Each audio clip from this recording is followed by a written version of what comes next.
ನನಗೆ ಒಂದು ಎಕ್ಸಾಂಪಲ್ ಕೊಟ್ಟರು.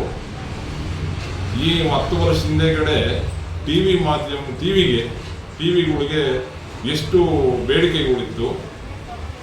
ಇದಕ್ಕೆ ಬೇಕಾದಂಥ ಸವಲತ್ತುಗಳನ್ನ ಜನಗಳು ರೋಜ್ಗಾರ್ ಯೋಜನೆಯಲ್ಲಿ ಇರ್ಬೋದು, ಮತ್ತು ಸ್ವಯಂ ಉದ್ಯೋಗದಲ್ಲಿ ಇರ್ಬೋದು, ಅದಕ್ಕೆ ಬೇಕಾದಂಥ ಸ್ಪಾಟ್ಸ್ ಇರ್ಬೋದು, ಕೇಬಲ್ ಇರ್ಬೋದು, ಮತ್ತು ಪಿನ್ಗಳು ಇರ್ಬೋದು, ಈ ರೀತಿಯಾದಂಥ ಸಲಕರಣೆ ಮಾಡೋದಕ್ಕೆ ಮ್ಯಾನ್ ಪವರ್ ಉಪಯೋಗಿಸ್ತಾ ಇದ್ರು. ಆದರೆ ಇವಾಗ ಏನು ಇವತ್ತಿನ ದಿವಸ ಬದಲಾವಣೆ ಅಂತ ಬಂದ್ಬಿಟ್ಟು ಇವತ್ತು ಮೊಬೈಲ್ ಬಂದಾದ ಮೇಲೆ ಟಿವಿ ಮಾಡೋಂಥ ಉತ್ಪಾದನೆಗಳು ಇರ್ಬೋದು, ಮತ್ತು ಅದಕ್ಕೆ ವೈರು ಮತ್ತು ಎಲ್ಲ ರೀತಿ ಮ್ಯಾನುಫ್ಯಾಕ್ಚರ್ ಮಾಡೋಂಥ ಕೆಲಸಗಳೆಲ್ಲ ನಿಲ್ಲಿಸ್ಬಿಟ್ಟಿದ್ದಾರೆ. ಇದಕ್ಕೆಲ್ಲ ಎಫೆಕ್ಟ್ ಆಗ್ತಾ ಇರೋದೇನು? ಈ ಜನ ಕೆಲಸ ಮಾಡ್ತಾ ಇದ್ರಲ್ಲ, ಅವ್ರಿಗೆ ಕೆಲಸ ಇಲ್ಲ. ಇದೇ ಥರ ಮುಂದುವರೆದ್ರೆ ಮುಂದೊಂದು ದಿವಸ ನಾವಿವತ್ತು ಕೆಲಸ ಅಂತ ಓಡಾಡ್ತಿರ್ತೀವಿ, ನಾಳೆ ನಮ್ಮ ಮಕ್ಕಳಿಗೆ ಕೆಲಸ ಇರೋದಿಲ್ಲ, ಅದು ಮುಂದೆ ಅವ್ರ ಮಕ್ಕಳಿಗೆ ಕೆಲಸ ಇರೋದಿಲ್ಲ. ಆ ರೀತಿ ಸೃಷ್ಟಿಯಾಗಿ ಮುಂದೊಂದು ದಿವಸ ನಮ್ಮ ದೇಶದಲ್ಲಿ ಅಜಾಗರೂಕತೆ ಸೃಷ್ಟಿ ಆಗ್ಬೋದು. ಅದಕ್ಕೆ ಈಗಲಿಂದ ನಾವು ಮ್ಯಾನಿಪುಲೇಟ್ನ ಏನು ಸ್ವಯಂ ಉದ್ಯೋಗ ಅನ್ನೋದಿದೆ, ಅದನ್ನು ಜನಗಳಲ್ಲಿ ಅರಿವು ಮೂಡಿಸಿದಾಗ ಮಾತ್ರ ಇದರಿಂದ ಜನಗಳನ್ನ ಬಚಾವ್ ಮಾಡ್ಬೋದು, ಜನಗಳಿಗೆ ಸ್ವಯಂ ಉದ್ಯೋಗ ಕೊಡ್ಬೋದು. ಅವ್ರು 10 ರೂಪಾಯಿದ 100 ರೂಪಾಯಿ ಇದೆಯಾ, 100 ರೂಪಾಯಿಂದ ಉದ್ಯೋಗ ಪ್ರಾರಂಭ ಮಾಡ್ಬೋದು. ಯಾಕಂದ್ರೆ ಲಕ್ಷ ಹಾಕಿ ನೀವು ಉದ್ಯೋಗ ಮಾಡೋಕ್ಕಾಗಲ್ಲ. 100 ರೂಪಾಯಿಂದ ನಿಮ್ಮ ಮನೇಲಿ ಕೂತ್ಕೊಂಡು ಯಾವುದೋ ಸಣ್ಣದ ಗೃಹ ಕೈಗಾರಿಕೆಗಳಂತ ಮನೆಯಲ್ಲೇ ಮಾಡಿಕೊಂಡು ಸ್ವಲ್ಪ ಆಗಿ ನೀವು ಮುಂದೆ ಬರ್ತಾ ಇದ್ರೆ ಇದನ್ನೇ ನಿಮ್ಮ ಮಕ್ಕಳು ಮಾಡ್ಬೋದು. ನೀವು ಇವಾಗೇನು ಪ್ರಾರಂಭ ಮಾಡ್ತೀರಾ, ಸಣ್ಣದಾಗಿ ಒಂದು 5,000ನೋ 10,000 ಹಾಕಿ ನೀವು ಇವತ್ತಿನ ದಿವಸ ಇದನ್ನ ಪ್ರಾರಂಭ ಮಾಡ್ತೀರೋ, ನೀವು ಬೆಳೀತಾ ಅದನ್ನು ಇವಾಗ 50,000 ಆಗ್ಬೋದು, 1 ಲಕ್ಷ ಆಗ್ಬೋದು, 5 ಲಕ್ಷ ಆಗ್ಬೋದು, 10 ಲಕ್ಷ ಆಗ್ಬೋದು. ಇದನ್ನು ನಿಮ್ಮ ಮಕ್ಕಳು ಮುಂದುವರಿಸಿದಾಗ ನಮ್ಮ ದೇಶದಲ್ಲಿ ಏನು ನಾವು ಸರ್ಕಾರಿ ಕೆಲಸಗಳು ಕಾಯ್ತಾ ಇದ್ದೀವಿ, ಕೆಲಸ ಇಲ್ಲ ಅಂತ ಓಡಾಡ್ತಾ ಇದ್ದೀವಿ, ಇದನ್ನ ನಾವು ಇಲ್ಲಿ ತೊಡೆದಾಕ್ಬೋದು.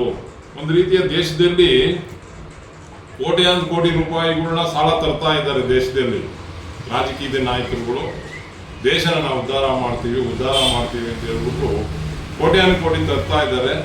ಅವ್ರೇನು ಜನಗಳು ಕೆಲಸ ಕೊಡ್ತಾ ಇಲ್ಲ. ಏನು ದೊಡ್ಡ ರಸ್ತೆ ಮಾಡ್ತಾರೆ, ಒಂದು ಗುಹೆ ಸೊರಂಗ ಮಾರ್ಗ ಮಾಡ್ತಾರೆ, ಈ ರೀತಿಯಾದಂಥ ಕಾರ್ಯಕ್ರಮಗಳು ಮಾಡಿ ಜನಗಳಿಗೆ ಮ್ಯಾನ್ ಪವರ್ ಕೊಡೋದಿಲ್ಲ, ಮಿಷಿನರಿ ಪವರ್ಗಳಲ್ಲಿ ಉಪಯೋಗಿಸಿ ದೇಶದಲ್ಲಿ ಇರುವಂಥ ಜನಸಂಖ್ಯೆ ಆಧಾರದ ಮೇಲೆ ಸಾಲ ತರುವಂಥ ಕೆಲಸ ಆಗಿಬಿಟ್ಟಿದೆ. ಇವತ್ತು ಲಕ್ಷಾಂತರ ಕೋಟಿ ಸಾಲ ತಗೊಂಡ್ಬಂದು ದೇಶದ ಎಕನಾಮಿಕಲ್ಲಿ ಒಂದು ರೀತಿ ಎಫೆಕ್ಟ್ ಆಗುತ್ತೆ.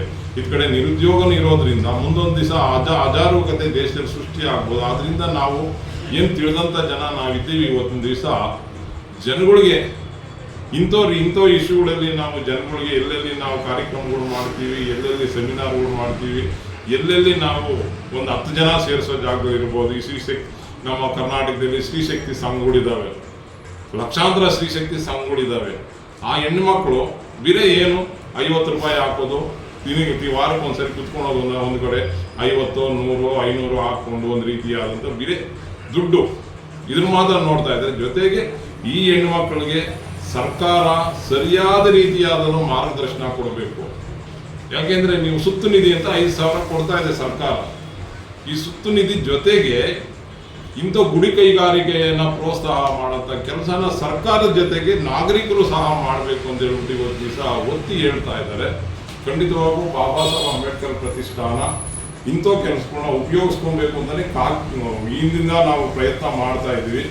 ಆದ್ದರಿಂದ ಇವತ್ತಿನ ದಿವಸ ನಮ್ಮ ಸಂಸ್ಥೆಗೆ ಬಂದು ನಮ್ಮ ಸಂಸ್ಥೆಯ ಕಚೇರಿಯಲ್ಲಿ ಕೂತ್ಕೊಂಡು ಇದನ್ನು ನಮಗೂ ಎಕ್ಸ್ಪ್ಲೇನ್ ಮಾಡಿ ಹೇಳಿದಾಗ ಖಂಡಿತವಾಗಿ ಇದರಲ್ಲಿ ನಾವು 4 ಜನಕ್ಕೆ ಉದ್ಯೋಗ ಕೊಡ್ಬೋದು, 4 ಜನ ಬಡವರು ಮುಂದೆ ಬರ್ಬೋದು ಅನ್ನೋ ಉದ್ದೇಶದಿಂದ ಇವತ್ತು ದಿವಸ ಅವ್ರ ಜೊತೆಯಲ್ಲಿ ಬಾಬಾ ಸಾಹೇಬ್ ಅಂಬೇಡ್ಕರ್ ಪ್ರತಿಷ್ಠಾನ ಕೈ ಜೋಡಿಸುವಂಥ ಕೆಲಸ ಮಾಡಿ ಮುಂದಿನ ದಿನಗಳಲ್ಲಿ ಹಂತವಾಗಿ ಈ ಗೃಹ ಕೈಗಾರಿಕೆ ಏನಿದೆ, ಗ್ರಾಮೀಣ ಜನಗಳನ್ನ ಉಪಯೋಗಿಸ್ಕೊಂಡು, ನಿರುದ್ಯೋಗಿ ಯುವಕರನ್ನ ಉಪಯೋಗಿಸ್ಕೊಂಡು, ರೈತಾಪಿ ಜನಗಳನ್ನು ಉಪಯೋಗಿಸ್ಕೊಂಡು ಒಂದು ಸಣ್ಣದಾಗಿ ಇವತ್ತಿನ ದಿವಸ ಏನು 10 ರೂಪಾಯಿಂದ 100 ರೂಪಾಯಿಂದ 1 ಲಕ್ಷದಿಂದ ಮಾಡೋಂಥ ಗುಡಿ ಕೈಗಾರಿಕೆನ